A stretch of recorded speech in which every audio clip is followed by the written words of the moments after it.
Salut, j'espère que tu vas bien. Moi, c'est Alex et j'aime beaucoup partager des sujets et des produits pendant que je fais de la randonnée. Et du coup, aujourd'hui, on va parler de deux produits Rode, le Vidéo Mic Go 2 et le Vidéo Micro 2. Et du coup, je t'emmène avec moi en randonnée. C'est parti!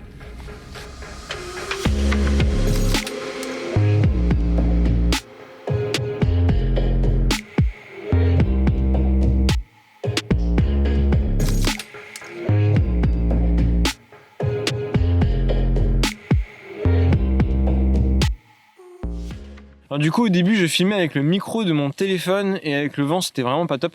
Du coup je cherchais un vrai micro digne de ce nom pour enregistrer du coup mes vlogs. Tout ça évidemment dans le but d'améliorer mes vidéos de vlogging, de randonnée. Et du coup vu que c'était dans un contexte de randonnée, j'avais besoin que le microphone soit léger, petit et puis polyvalent et sans batterie surtout, parce que quand t'es en randonnée, t'as pas forcément de quoi te recharger et recharger 40 000 appareils en même temps. Et du coup, je me suis intéressé à Rode, qui est une marque australienne très connue dans le monde quand même des vidéastes et des créateurs de contenu. Alors une des questions, ça pourrait être pourquoi est-ce que je partirais plutôt sur un microphone Canon comme ceux que je vous présente aujourd'hui, et pas un microphone cravate. Et vu que je suis en randonnée, j'avais peur d'avoir des frottements, des bruits de frottement et que ce soit trop galère à transporter. Alors que un microphone Canon, j'ai juste à le brancher et puis il n'y a pas de batterie sur tout ça. Du coup voilà, donc je préfère avoir un microphone Canon qui est beaucoup plus polyvalent qu'un microphone cravate.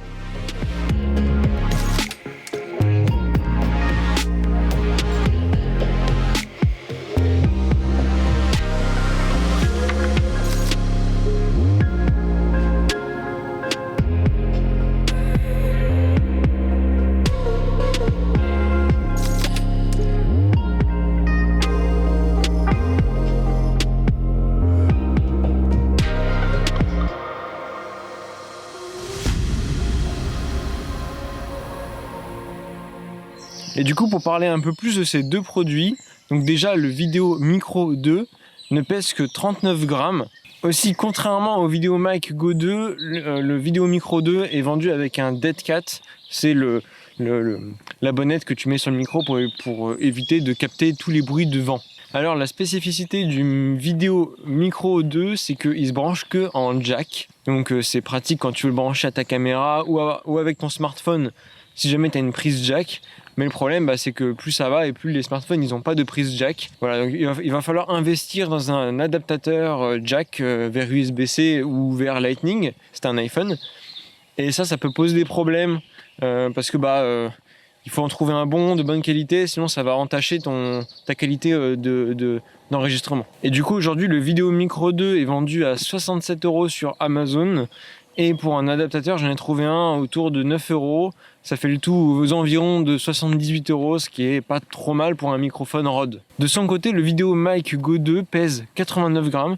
C'est un peu plus que le Vidéo Micro 2. Mais par contre, il a du coup un DAC intégré qui transforme le signal analogique du microphone en signal numérique.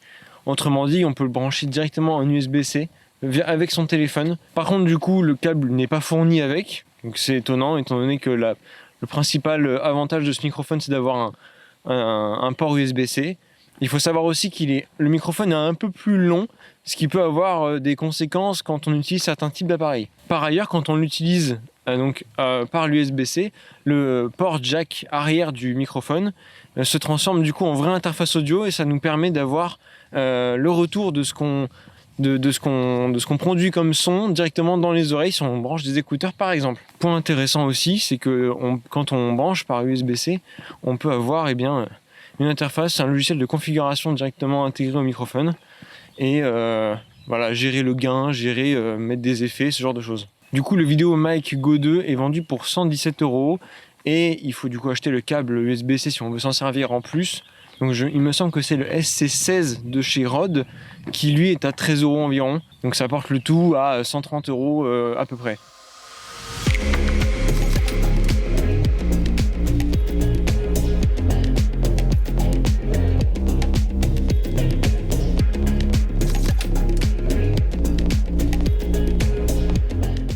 Pour ce qui est des retours internet, il semblerait que les deux microphones aient exactement la même qualité audio quand on les branche par jack, mais il y a un avantage pour le Vidéo Mic Go 2 qui a une meilleure qualité audio quand il est branché en USB-C. Il s'avère aussi que le la bonnette anti-vent du Vidéo Micro 2 est un peu faiblarde quand il y a des forts vents, il faut le savoir. Enfin, dernier point, il faut savoir que si vous comptez monter le Vidéo Mic Go 2 sur une GoPro, du fait de sa longueur, et ça risque de dépasser et de se voir dans le champ visuel de la GoPro. Et du coup, aujourd'hui, je peux vous faire un petit retour d'expérience sur le Vidéo Micro 2 parce que c'est celui que j'utilise actuellement pour enregistrer cette vidéo. Du coup, la qualité du son est très correcte. Je pense néanmoins qu'il y a besoin d'un petit post-traitement lors du montage pour vraiment clarifier un peu le microphone et avoir un bon rendu audio. Le truc un peu embêtant, c'est qu'il faut acheter un adaptateur USB-C pour son téléphone. Ils auraient pu quand même le fournir, sachant que plus ça va et plus les smartphones n'ont pas de jack, donc ça aurait été intéressant de le fournir avec dans la boîte. Par ailleurs, du coup, il est très compact, très léger, et pour le prix, il a une excellente qualité de fabrication.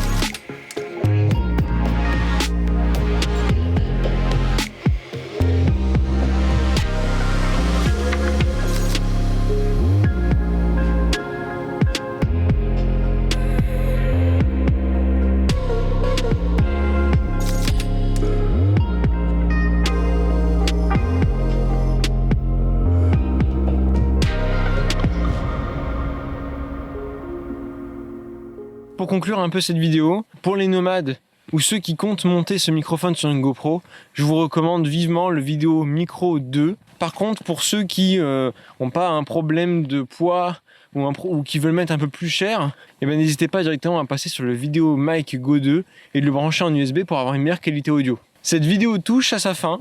Du coup, n'hésitez pas à me dire en commentaire si vous l'avez apprécié, si je vous ai aidé à faire votre choix entre les deux micros que je vous ai présentés aujourd'hui. N'hésitez pas aussi à liker la vidéo et à vous abonner si ça vous a plu et si vous êtes intéressé pour avoir d'autres vidéos sur d'autres sujets.